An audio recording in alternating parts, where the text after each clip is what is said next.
Praise the Lord. Ang pinakamataas na pagpupuri, pagluwalhati, pagdadakila ay tanging sa pinakamamahal na Panginoong Hesus po lamang. Dobling paggalang po sa ating beloved Honorable Pastor Weldy Estrada Almeida at sa hindi malilimutan na turo't aral ng ating beloved Assistant Pastor Lina C. Almeida at sa kanilang isang magandang tanghali sa kanilang mga anak, sa ating beloved ordained preachers, beloved preachers, sa inyo mga minamahal na kapatiran, baguhan man at datihan. Nagpapasalamat ako sa pinakamamahal na Panginoong Hesus sa araw na to at maluwalhati ko ang kanyang banal na pangalan. Nais ko pong i-share sa inyo, year 1989, nasave po kami sa gawain na ito. Ang inyong abang lingkod po ay may taning na po ang buhay na 3 years na lang po ang itatagal. Dahil nagkaroon po ako ng cancer sa uterus at saka sa ovary.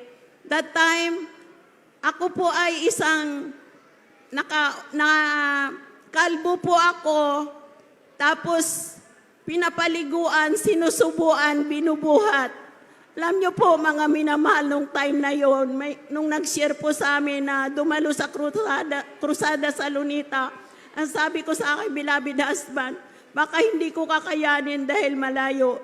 Subalit mga minamahal, pag pinili po tayo ng pinakamamahal na Panginoong Hesus, talagang pipiliin po tayo. Isa po ako sa nabautismuhan po nung dumalo po kami. Dahil marami pong gamot na aking pinapainom po sa akin. Ang sabi po nung nagbunga sa amin, yung gamot na yan, hindi mo na yan kailangan pag ikaw pinagaling ng pinakamamahal na Panginoong Hesus. Totoo po yun. Ang dami kong gamot na iniinom mula po nang nabautismuhan ako, pinagaling po ako ng pinakamamahal na Panginoong Hesus. Dinugtungan pa po ang aking buhay. Nabutot balat na po ako nung taon na yon. Subalit ang Diyos na amin natagpuan, na atin natagpuan sa gawaing ito ay buhay at nagpapagaling ng lahat ng karamdaman. Hindi lang po yun ang aking karamdaman. Mayroon po akong sinusitis, tonsillitis, anemic, acute ulcer. Pag sinumpong po ako niyan, talagang sobrang sakit. Hospital po kaagad ang landing ko. Subalit ang Diyos, nang makilala ko tunay na lahat ng karamdaman ko ay pinagaling ng pinakamamahal na Panginoong Hesus. Amen, glory. Nais ko pong pasalamatan ang pinakamamahal na Panginoong Hesus dahil po May 20 po na-diagnose po ang iyong abang lingkod na kidney infection.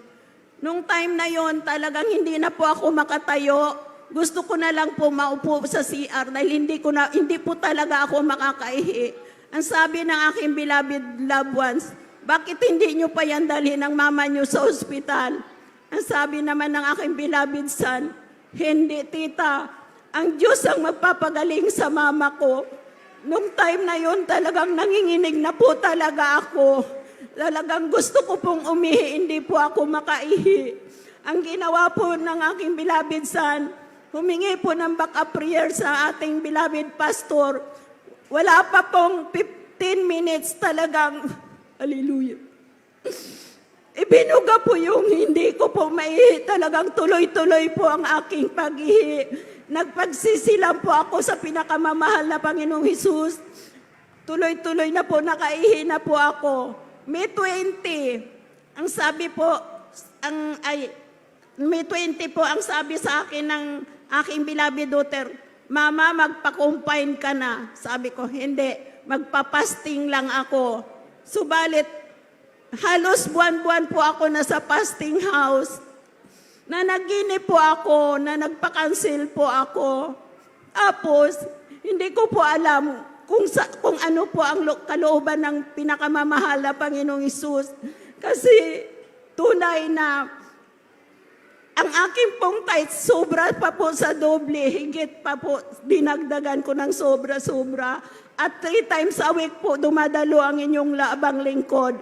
Hindi po pala yun ang kalooban. Nung na-cancel po ako ng ating beloved preacher, Ate, baka may kuling sa'yo.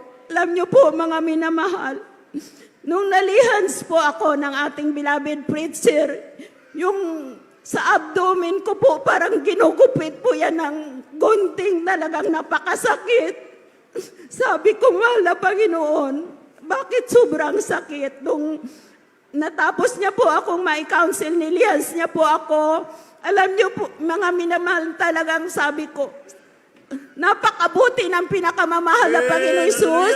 Yung naramdaman ko na yon, talagang pinagaling ng pinakamamahal na Panginoon Hesus. Hallelujah. Glory to God.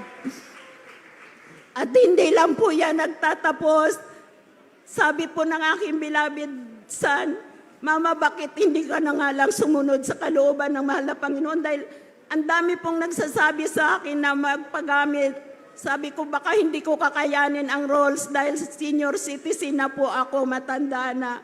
Sabi niya, Ma, kung anong kalooban ng mahal na Panginoon, siya ang masusunod. Amen. Tunay po na ang mga karamdaman ko na aking naramdaman hanggang sa mga oras na ito, yan parang baliwala. Pagsuot ko po ng uniform, Praise the Lord. Hallelujah. talagang sabi ko, glory to God. Hindi man karapat dapat. Pinagkaloob niya po sa akin ang kanyang kalooban. Dahil ang Diyos na ating pinaglilingkuran ay buhay. Amen. Nagdumidinig ng lahat ng panalangin sa una't dalangin ng ating beloved honorable pastor sa ating mga sa kanilang beloved children, sa kanilang mga anak. At sa pagpapala naman po, noong araw po, talagang masasabi ko, sobrang hirap po ng buhay namin. Paano ko po mapatapos ang aking dalawang anak? Elementary pa lang nung time na yon.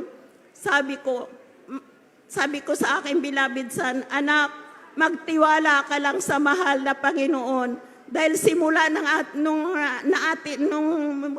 nakilala natin ang pinakamamahal na Panginoong Hesus sa Jesus Miracle Crusade, kahit kailan di niya tayo pinabayaan. Yes, amen. Magtapat lang po tayo. Sundin natin ang kanyang kalooban. Ang lahat ng bagay ay ipagkaloob niya sa amin. Sa kahabagan po ng pinakamamahal na Panginoong Hesus, sa unang dalangin na ating mahal na pastor, alam niyo po mga minamahal, pandemic nung kasi simula pa lang po ng pandemic, ang sabi ng aking beloved son, Ma, mag-pray ka na magkaroon tayo ng bahay. Ipinagkaloob po yan ng pinakamamahal na Panginoong Hesus. At after noon, sabi niya sa akin, Ma, tulungan mo ako mag-pray na magkaroon tayo ng service sa banal na gawain. Ipinagkaloob din po yan ng pinakamamahal na Panginoong Hesus. Basta, hindi lang po tayo manghinayang sa pagbibigay dahil ang Diyos na ating pinaglilingkuran sa gawain ito ay buhay. In His time, ipapagkaloob niya po sa atin ang ating pinadinadalangin at hinihiling sa pinakamamahal na Panginoong Hesus. Hanggang dito na lang ang lahat ng kapurihan at pasasalamat ay tanging sa pinakamamahal na Panginoong Hesus po lamang.